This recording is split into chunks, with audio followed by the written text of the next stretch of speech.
Oke. Assalamualaikum warahmatullahi wabarakatuh. Shalom, Om Swastiastu, Namo Buddhaya, Salam Kebajikan.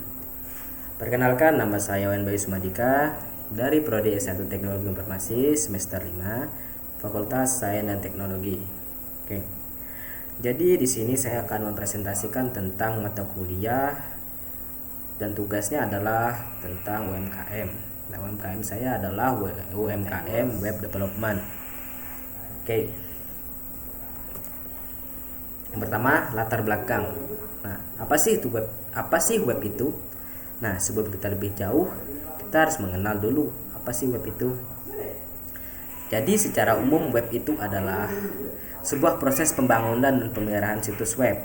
Nah, pekerjaan ini dilakukan di balik layar dengan tujuan untuk membuat situs web yang tampak apik dan dapat bekerja dengan cepat.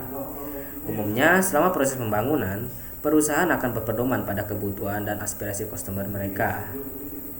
Nah, hal ini dilakukan agar situs web kelak dapat memberikan user experience yang mulus dan tidak membingungkan. Dan proses pengembangan web ini meliputi desain web, pengembangan konten web, pembuatan script untuk sisi klien dan server, serta pengaturan keamanan jaringan. Dalam pengertiannya yang lebih luas, web development mencakup sebuah tindakan dan pembaruan untuk memastikan kinerja situs sesuai dengan kebutuhan pengguna dengan kecepatan yang optimal. Namun, dewasa ini pengembangan web juga mencakup sebuah tindakan strategis yang diperlukan untuk memastikan peringkat situs tidak baik dalam search engine rankings. Biasanya tugas-tugas tersebut berkaitan dengan spesialisasi yang berbeda, yaitu Search Engine Optimizer atau SEO. Oke. Yang kedua adalah pengertian web menurut para ahli.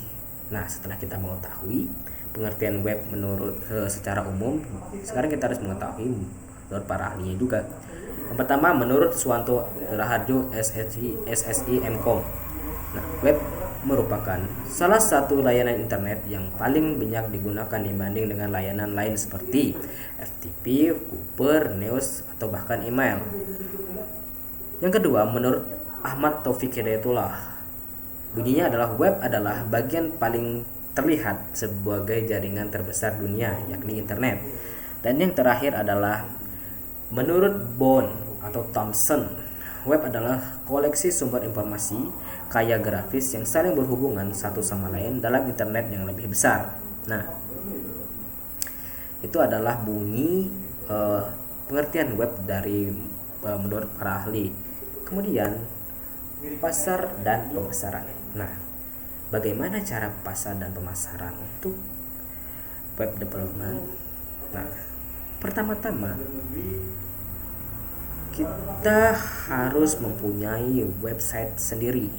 Tujuannya agar kita bisa dijadikan portofolio. Nah, setelah kita mempunyai portofolio itu kita dapat meningkatkan level permainan kita, yaitu dengan menawarkan jasa kita melalui berbagai macam platform freelance semacam Fiverr, PeopleHour, Freelancer, dan lain-lain. Nah, setelah itu, agar dapat kita menjaring pembeli dengan mudah, kita dapat juga membuat promosi seperti memberikan diskon dan membuat paket beli website gratis SSL.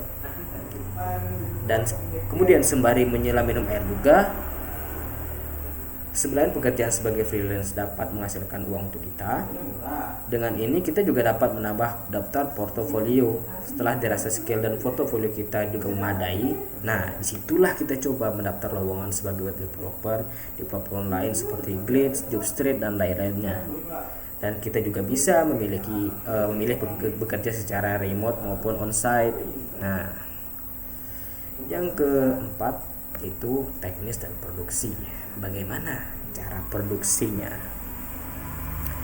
Oke, langkah pertama untuk produksinya adalah menentukan target pasar yang tepat dan penting bagi bisnis. Nah, langkah ini juga perlu dilakukan sebagai cara mendapatkan klien untuk bisnis jasa pembuatan website. Dengan target yang jelas, kita dapat lebih fokus dalam memasarkan produk dan biaya promosi pun akan jauh lebih kecil. Nah, tidak hanya itu juga, Pengembangan usaha juga akan lebih mudah dengan lingkup yang kecil dulu. Misalnya, menarget pasar lokal hingga nasional sebelum masuk ke pasar internasional itu. Dan untuk menentukan target pasar bagi bisnis kita, mulailah dengan mengamati persaingan usaha dulu. Kemudian lanjutkanlah dengan membuat buyer persona sebagai sosok representasi konsumen kita. Kemudian kita bisa mengelompokkan konsumen berdasarkan kebutuhan produk yang mereka akan pesan. Dan yang kedua, bekerja sama dengan freelance atau perusahaan-perusahaan lain. Nah, dari situ juga tak jarang sebuah agensi menerima pekerjaan yang tak dapat diselesaikan sendiri, atau pekerjaan yang diminta bersifat bundling tapi agensi, yang artinya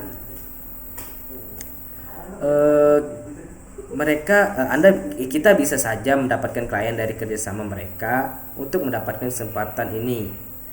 Dan kita bisa terlebih dahulu membangun networking dengan mereka dan pastikan calon rekan bisnis kita mengetahui keahlian khusus kita, misalnya sebagai WordPress expert.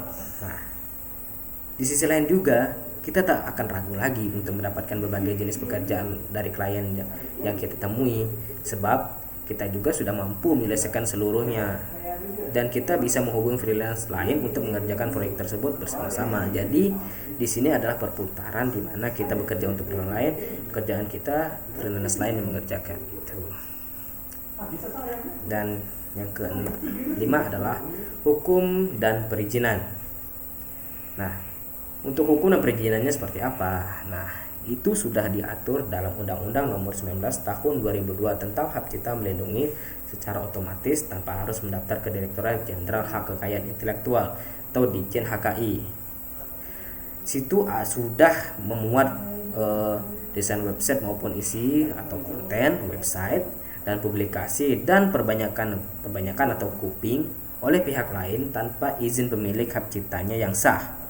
Nah, perlindungan hak cipta diperoleh pencipta sepanjang desain dan konten website tersebut merupakan hasil karya sendiri yang original.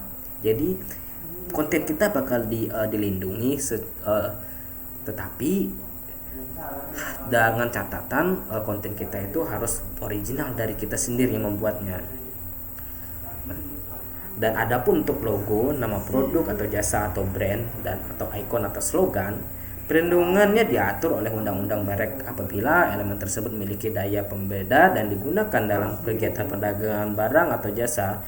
Itu sudah diatur dalam pasal 1 ayat 1 Undang-Undang Merek nomor 15 tahun 2001. Nah, itu berbeda juga dengan hak cipta. Hanya merek-merek yang terdaftar di Ditjen HKI yang memperoleh perlindungan hukum. Nah, itulah presentasi saya tentang UMKM web development. Saya akhiri. Saya mohon maaf apabila ada tutur kata yang saya kurang berkenan atau kekhilafan saya yang tidak berkenan. Saya mohon maaf.